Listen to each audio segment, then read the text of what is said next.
What's going on, guys? Welcome to Clutch People. I hope you guys are having an amazing day or night, and today I'm going to be talking about the expectations for the New York Knicks when the 2020 to 21 season does start up. I get it is the NBA Finals, the Heat or taking on the LA Lakers. I made a whole video on that. You could check that out if you'd like. I'll leave the link down below in the description.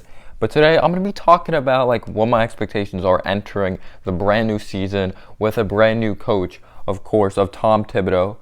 We have Leon Rose. It's going to be the full first official season of Leon Rose. Of course, he came towards the end of the season, and it was really cool when we got Leon Rose in his debut. Watching the first game, he went on to see the Knicks beat the Houston Rockets, and that was an unbelievable game. RJ Barrett played amazing, in my opinion. But the Knicks, I think they actually have a bright future for the first time in a long time. I'm not going to bring up the Walt Frazier, Willis Reed, Dave DeBusschere, Bill Bradley, Phil Jackson. Bill Bradley ran for president, and he was the freaking senator of New Jersey. That just tells you all about the Knicks back in the day. We had a player that ran for president. He wanted to be a president instead of being an NBA player. No, I'm kidding. That was after his NBA career. But he actually did love politics a lot. He really researched into politics, and he was a really smart guy. But if you take a look at the Knicks coaching staff, we brought in Kenny Payne from Kentucky.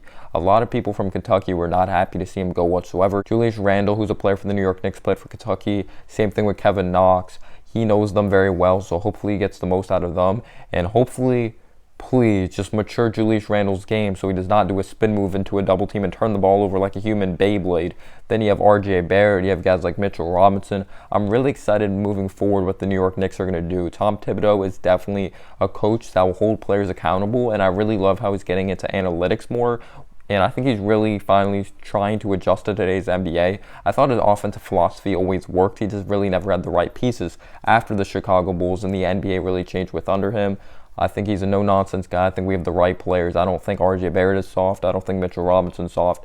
I don't think there's a Karl-Anthony Towns or Andrew Wiggins on this team that is going to complain, or those might have been false narratives. I heard Wiggins came out and said he never said that type of thing, but I think they're in a good position to be successful. If you look back, the latest time we made the playoffs with Raymond Felton, we had Carmelo Anthony, Iman Shumpert, J.R. Smith, Chris Copeland, Steve Novak, Mark Stoudemire, not sure if I said that, and Tyson Chandler.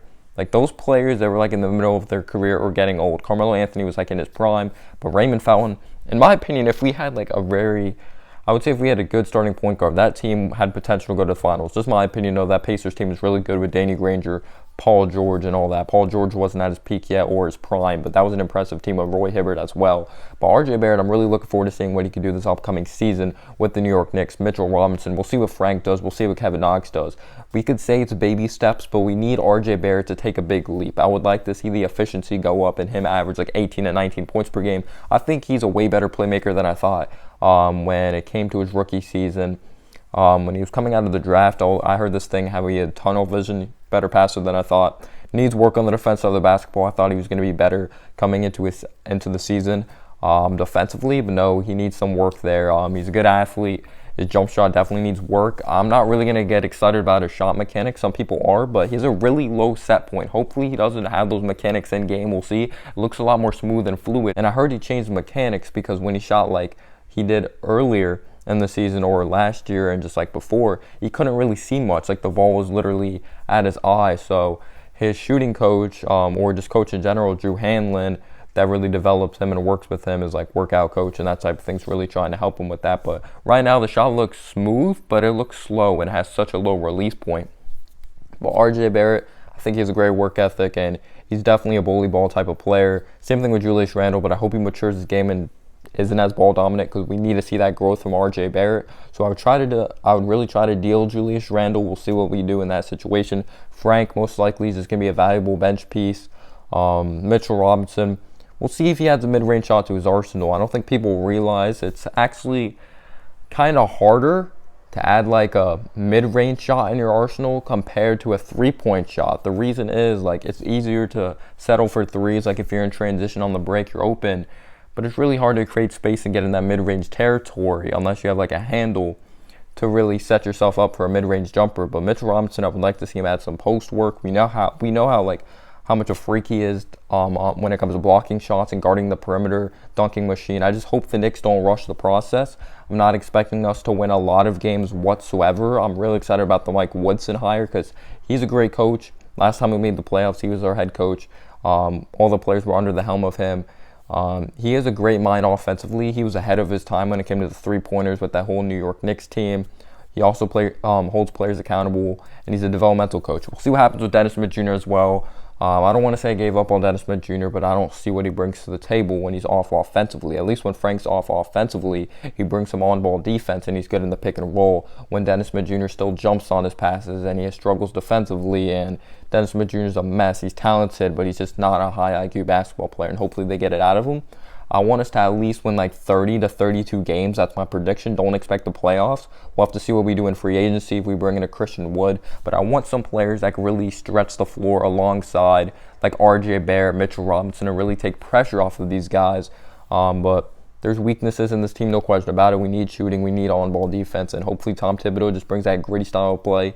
Last time the Knicks were successful, we've had coaches that hold players accountable, and David Fizdale was not that guy. He was terrible at rotations, did not make adjustments. We saw when Mike Miller came in, he made adjustments and was a way better coach. They call him the so-called players coach. Just because you're friends with the players does not mean like you're a players coach. And I really don't get that. The players coach thing, like, you can be nice to the players all you want, but are you winning basketball games? Defensive-minded coach, I think that was false narrative. You had Mike Conley and Mark Gasol, you had Tony Allen, some of the greatest defenders in the game. He was an overrated coach. In my opinion, he was set up for success. I'm just really looking forward to seeing what Tom Thibodeau could do. Hopefully we have some stability and we give him at least 3 years. I don't want to give up on a coach after like 2 years. I would give him like 3 or 4 years max. It will hopefully works out and like he gets past that contract. That would be beautiful. But we're talking about the New York Knicks here. It really scared me when we gave him that 5-year contract. We always give big year contracts expecting big things, but we just need to be patient in this process. I hope we don't trade for Chris Paul. We have an upcoming draft pick of the 8th overall pick. I hope we get an impact right away player, Devin Vassell. Or maybe we draft a Kyra Lewis Jr. I'm a big fan of a speedy point guard that really catches the defense on their heels and he can get out in transition. His shot's better than I thought. And I heard he's gained over like 10 pounds and he grew an inch as well. I'm really excited to see what he could do in the NBA, even if he doesn't end up as a Knick. I hope he is successful. But those picks are really important. We need to nail on these draft picks. One of the reasons the Knicks have not been successful is because we can't nail on draft picks. And you could say the ownership. But to give credit to James Dolan, which I like barely ever do, he's tried and he's paid money to big-time players, or at least when we had opportunities to get big-time players like a Carmelo Anthony. It just happened to not work out long-term. But James Dolan hopefully stays out of the way. To his credit, the last couple of years he has stayed out of the way. But let me know down below your thoughts and analysis. Are the Knicks finally moving in the right direction? Hopefully they do not rush and go out there and get like DeMar DeRozan and Chris Paul. That would be the worst position to be in as a basketball team. And as always, guys, have a humble day or night. Peace out, y'all.